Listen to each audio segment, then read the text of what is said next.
میرے ایک ٹیچر تھے MTJ خان، اور ڈاکٹر تھے، وہ بہت قابل ڈاکٹر تھے، باہر سے پڑھ کے آئے تھے. تو ڈاکٹر صاحب ہمیشہ یہ کہتے تھے کہ بیٹا دوائی کو ایوائڈ کریں، اور وہ ماشاءاللہ کافی بڑی ایج کے تھے. وہ کہتے تھے کہ میں نے زندگی میں بہت زیادہ ایوائڈ کیا دوائیوں کو، کیونکہ میں غذا سے علاج کرتا ہوں. کیونکہ مجھے پتہ ہے، میں نے خود میڈیسن پڑھی ہے، پڑھائی ہے ہمیشہ، تو اس کے کتنے نقصانات ہوتے ہیں. ایک چیز کا علاج تو ہو جاتا ہے، لیکن اس کے بعد آپ کے ساتھ کیا ہوتا ہے، اندر باڈی کو یہ کتنا نقصان پہنچاتی ہے. تو میکسیمم آپ دوائیوں کو ایوائڈ کریں اور کوشش کریں کہ گھریلو چیزیں جو ہیں، گھریلو ٹوٹکے جو ہیں، ان سے آپ اپنے علاج کو آگے بڑھانے کی کوشش کریں. بہرحال میڈیسن بھی ضروری ہے، لیکن اگر آپ ڈائٹ کا خیال رکھیں گے تو شاید آپ بیماری کو بھی اوائڈ کر لیں. آج ہم بات کریں گے کینسر کے حوالے سے. کینسر ایک ایسا موذی مرض ہے جس کا نام سنتے ہی ہر بندہ گھبرا جاتا ہے کہ خدا نہ خواستہ یہ مجھے ہو نہ جائے. لیکن کینسر بیسیکلی کیا ہے؟ یہ ملٹی وائٹامنس کی کمی ہوتی ہے. اب آپ کو لگے گا تو بڑی چھوٹی سی بات ہے کہ ملٹی وائٹامنس کی کمی، وہ تو ہم سب میں ہوگی. تو لیکن ملٹی وائٹامنس کی کمی، اتنی چھوٹی سی چیز اتنا بڑا مرض کیسے بن گیا؟ ایگزیکٹلی. اب آپ نے کرنا یہ ہے کہ جتنے بھی کینسرس پیشنٹس ہیں ان کے ساتھ یہ ویڈیو شیئر کیجئے، تاکہ اگر ہم کسی کی رہنمائی کر سکیں. ایک گھر میں چیز آپ کو وافر مقدار میں ملتی ہے جس کو کہا جاتا ہے لہسن، انگلش میں کہتے ہیں گارلک. ہماری نانیوں دادیوں، ان کے آگے سے نانیاں دادیاں، ان کا شکر گزار ہوں. کیوں؟ کیونکہ انہوں نے ہمیں ہنڈیا میں، سالن میں لہسن، ادرک، پیاز ڈالنے کی اتنی عادت ڈال دی ہے کہ ہم پاکستانی لوگ، ایشینز جو ہیں خاص طور پہ، صرف پاکستان کی بات نہیں کرتی، ہم لوگ یہ چیزیں روزانہ کی بنیاد پر اپنی ہنڈیا میں ڈال کے کھاتے ہیں. لیکن میں ہمیشہ کہتی ہوں کہ جی جو چیز پک جاتی ہے اس کی افادیت میں سمجھ لیں کہ 80% کمی ہو جاتی ہے. پکا ہوا لہسن اور ادرک 20% ریزلٹس دے گا، جبکہ آپ را فارم میں کھائیں گے، کچا کھائیں گے تو 100% دے گا. تو سی دا ڈفرنس، آلموسٹ 80%. تو اب آپ نے کرنا یہ کہ جتنے بھی کینسر پیشنٹس ہیں جو نہیں بھی ہیں، وہ کینسر سے بچنے کے لیے اس کو ایز اے ویکسین یوز کریں تاکہ ان کو کینسر ہو ہی نہ. وہ یہ کریں کہ ڈیلی اٹھ کے 2 کلوتھس لہسن کے لیں. آپ ایک سے شروع کریں کیونکہ اس کا ٹیسٹ ایسا ہوتا ہے، اسمیلی ہوتا ہے، تو آپ اتنا اچھے طریقے سے نہیں کھا سکتے اس کو. آپ اس کو کریں کہ 2 سے شروع کریں، اور 2 کے بعد آپ 1 سے شروع کریں، اس کے بعد آپ 2 کھائیں. 1 کلوف ڈیلی کھائیں آپ لہسن کا.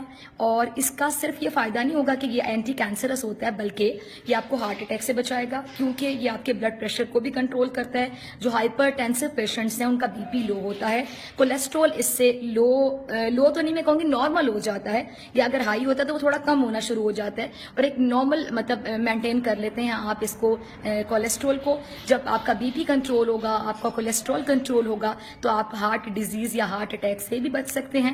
اس کے ساتھ ساتھ اس میں اینٹی آکسیڈنٹس ہوتے ہیں جو آپ کی اسکن کو بہت پیارا کر دیتے ہیں. اور میں ہمیشہ کہتی ہوں کہ اسکن گوری ہونا بہت ضروری نہیں ہوتا، لیکن آپ کی اسکن پیاری ہو تو آپ خوبصورت لگتے ہیں، چاہے آپ کا رنگ سانولا ہو، ماٹھا ہو، کالا ہی کیوں نہ ہو، یو لک ویری بیوٹیفل. اس کے علاوہ آپ لہسن سے یہ بھی فوائد حاصل کر سکتے ہیں. اس کے اندر آپ کو بتا دوں ہوتا کیا ہے. ایلیسین، مینگنیز ہوتا ہے.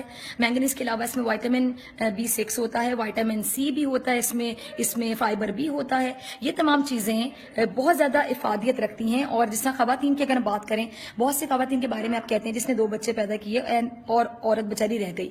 اس خاتون کے لیے ظاہری بات ہے، لڑکیوں میں، خواتین میں جو بونز کے ایشوز ہیں وہ زیادہ ہوتے ہیں مرد کے نسبت. اور خواتین کہتے ہیں نا جی 40-45 سال کی عمر میں بوڑھی ہو گئی، کیونکہ وہ اپنی بونز کا خیال نہیں رکھتی ہیں. تو بونز کے جو ایشوز ہیں وہ خواتین میں زیادہ ہونے شروع ہو جاتے ہیں. اوسٹیوپوروسس کا ڈیزیز ہے، آرتھرائٹس کے ڈیزیزز کا ان کو سامنا کرنا پڑتا ہے. پھر وائٹامن ڈی ہم سب لوگوں میں یقین سے کہتی ہوں 99.99% لوگوں میں کم ہوگی، کیونکہ ہم دھوپ میں بیٹھنا پسند ہی نہیں کرتے.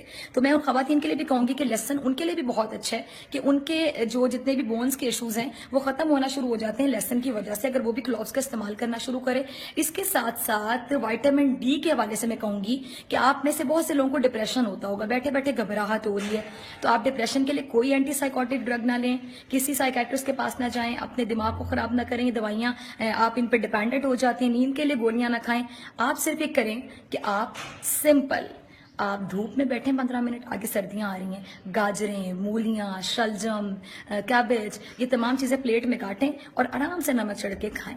آپ کا وائٹامن ڈی جو سورس ڈائریکٹ سن ہے، سن ریز ہیں، اس کے تھرو جب آپ کی باڈی میں وائٹامن ڈی آئے گا، mark my words, within 5 days آپ خود کہیں گے کہ آپ کا ڈپریشن کہاں گیا، انزائٹی کہاں گئی.